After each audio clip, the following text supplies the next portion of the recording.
They whispered behind her back, laughing at the peeling paint, the broken windows, the weeds that grew wild around the crooked fence. To them, she was just the poor widow at the end of the street, the woman who lived in a house too broken to be called a home. Every day, she walked with her head low, clutching her faded shawl, pretending not to hear the cruel jokes. But what no one knew was that her story carried a weight heavier than bricks, and her silence held a truth more powerful than their laughter. The day a black car pulled up in front of her house, everything changed, and the neighbors' mocking smiles vanished forever. Comment where in the world you are watching from, and make sure to subscribe, like, and share, because tomorrow's story is one you don't want to miss. Her name was Amira, and once upon a time, her life looked nothing like the broken house where she now lived. Years ago, laughter filled those cracked walls.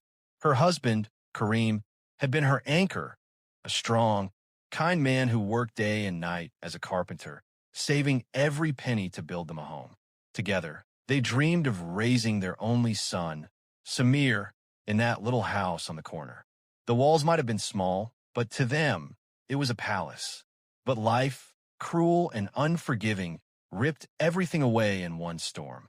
A sudden illness struck her husband, and with hospital bills piling up, the family's modest savings drained faster than water in sand.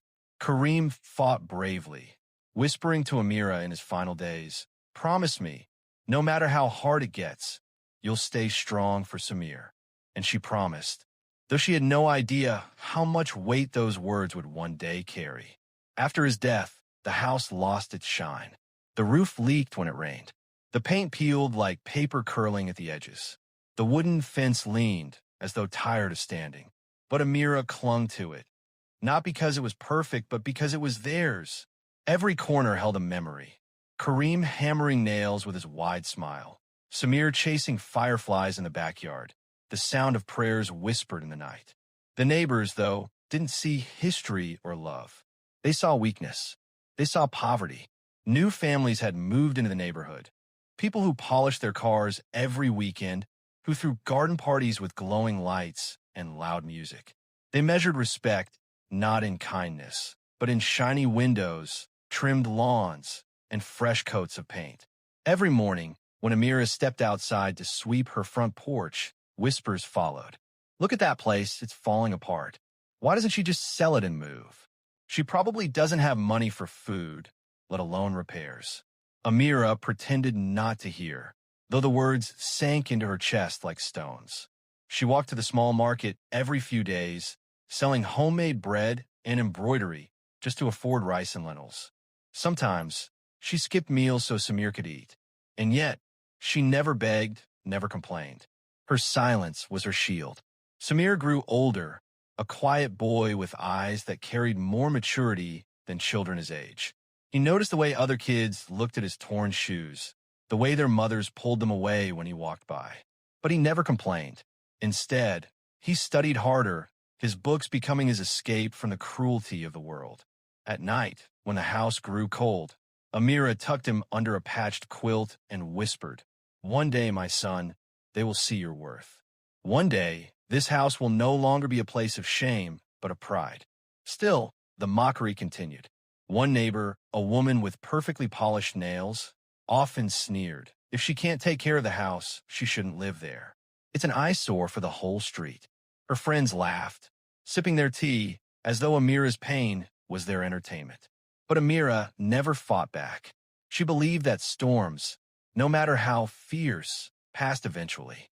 What she didn't know was that her storm was only beginning, and soon the entire neighborhood would learn a lesson they would never forget. As months passed, Amira's struggles became harder to hide.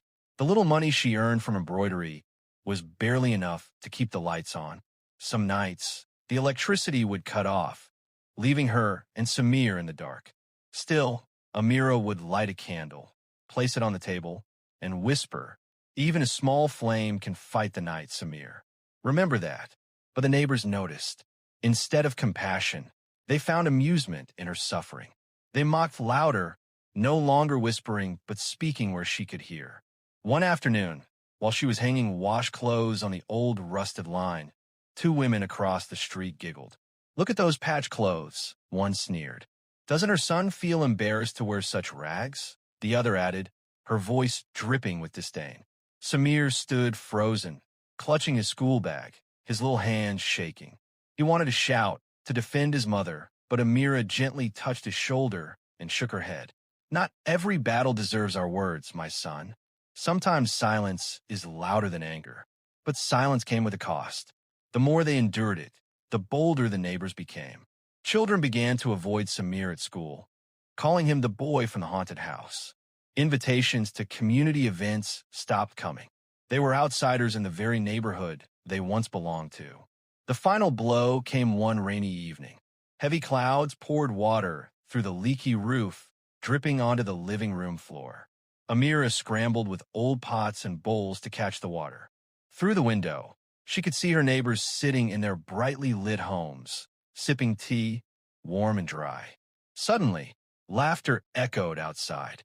A group of neighbors had gathered under umbrellas, pointing at her roof as water streamed down. Look, her house is crying, one man mocked. It should be torn down. It's ruining the beauty of our street. Another chimed in. Amira's cheeks burned with humiliation. She wanted to scream, to tell them this house was built with her husband's hands, with their dreams, with love. But instead, she knelt on the damp floor, pressing her palms together, whispering prayers under her breath. That night, Samir couldn't sleep. He stared at the ceiling, listening to the rain pounding against the leaking roof. Mama, he whispered, why do they hate us? Why do they laugh when we are already suffering? Amira brushed his hair back and kissed his forehead. Because they don't know pain, my son. They don't understand that sometimes the poorest homes carry the richest hearts. One day, God will show them the truth. But even Amira didn't know how close that day was.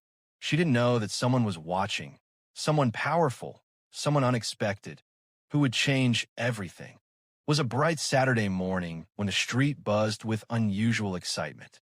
A black luxury car, sleek, polished, unlike anything the neighborhood had ever seen, slowly rolled down the road. Its tinted windows reflected the stunned faces of everyone who peeked from behind their curtains. The car stopped, right in front of Amira's broken house. Gasps filled the air. Children ran to their gates. Neighbors abandoned their teacups and stood frozen on their lawns. The car door opened, and out stepped a tall man in a tailored suit. His presence radiated authority, the kind of aura that made people straighten their backs and lower their voices. No one recognized him at first.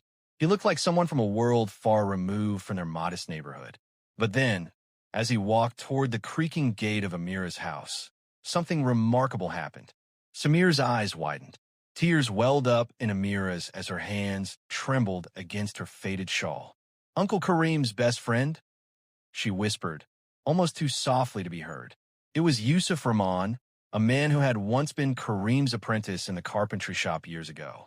But life had carried Yusuf on a different tide. He had gone abroad, studied, and built a fortune in business. He was now a respected philanthropist, known for funding schools, hospitals, and shelters for the poor. Newspapers wrote about him. Television anchors interviewed him. But here he was, standing at Amira's door as though no time had passed. The neighbors' jaws dropped. Why would a man of his stature come here? Yusuf stepped inside the broken yard, his polished shoes crunching on the gravel. Without hesitation, he bent down and hugged Samir tightly. You've grown so much your father would be proud. Amira's lips trembled. She could hardly form words. You remember us? Yusuf's eyes softened. How could I ever forget the man who taught me everything? Kareem was not just a teacher. He was my brother. When I heard what happened, I should have come sooner. Forgive me. Tears spilled down Amira's cheeks. She had held her pain in for so long, but at that moment the dam broke. Outside, the neighbors whispered furiously. Wait, he knows them. Isn't that Yusuf Rahman, the billionaire? What is he doing in that house? But their whispers turned into stunned silence when Yusuf turned to Amira and said, loud enough for the whole street to hear, from today, you will never live like this again. This house, this memory of Kareem, deserves to stand strong, not broken. And Samir deserves the future his father dreamed for him. He pulled out a set of papers from his briefcase. I've already arranged for renovations. A new roof, new walls, everything. And Samir, I will sponsor his education wherever he wants to study in the world. The crowd outside gasped audibly. Those who once mocked now wished the ground would swallow them whole. Amira clasped her hands over her mouth, sobbing. She tried to protest, I can't accept something so big. But Yusuf placed a hand gently on her shoulder. This isn't charity. This is loyalty. This is honoring a promise I made to Kareem long ago. And in that moment, the very street that once mocked her fell silent. For the first time, their laughter was replaced with shame. The silence that followed Yusuf's words was deafening. Neighbors who once ridiculed Amira now stood frozen, their fake smiles faltering. The same mouths that had called her a burden on the street could no longer form words. All they could do was watch as a man of power and influence bowed his head respectfully to the woman they had treated as less than human. One of the women, the one who had mocked Amira's clothes just days earlier, tried to laugh nervously. Oh, we always knew she was special. We just worried about her. Her voice cracked, betraying her guilt. But Yusuf wasn't fooled. He turned his gaze on the crowd gathered outside the fence.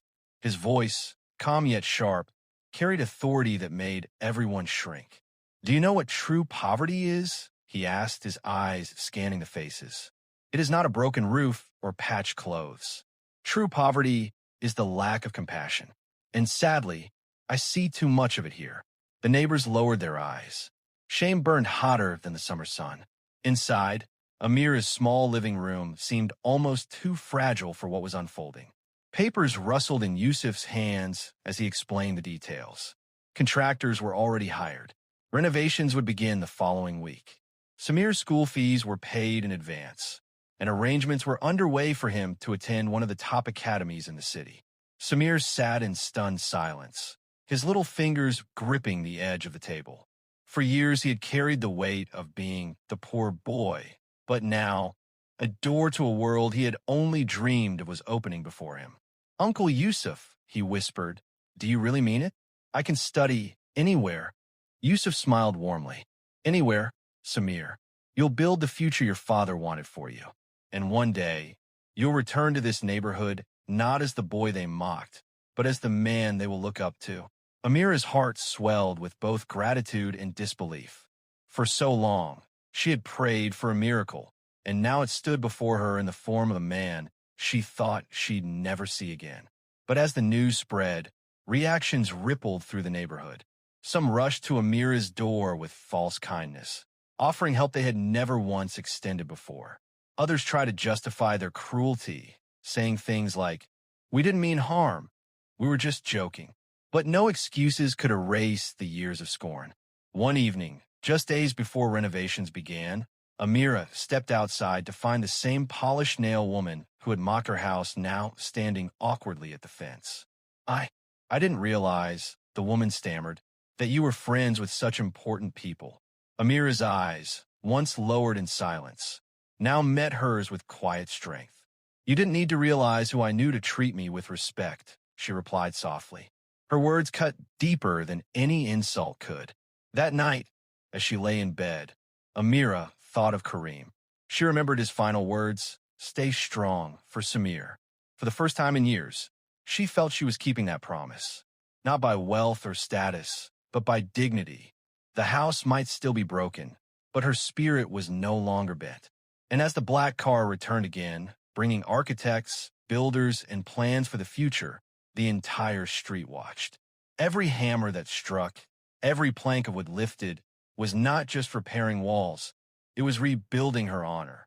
The neighbors who once laughed could only stand at their windows, realizing that the woman they mocked had been chosen, not abandoned. And now, their shame grew heavier than the bricks they had thrown in words. Within weeks, the broken house on the corner became the busiest spot in the neighborhood. Trucks rumbled in, unloading wood, cement, and gleaming new tiles. Skilled workers hammered away from sunrise to sunset.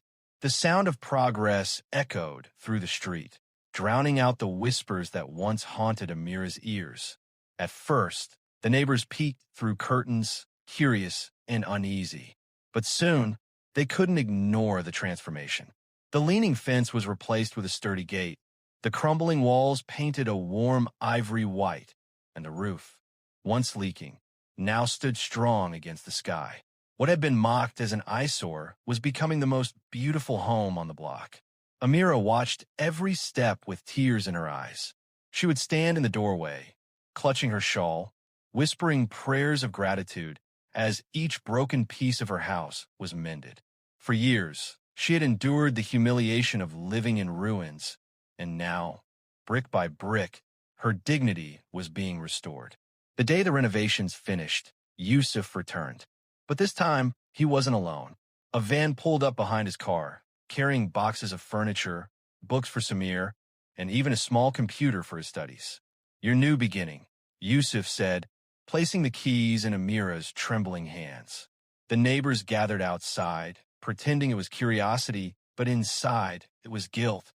Their mocking had turned into envy, and their envy into regret. For years, they had measured her by her poverty, not her strength.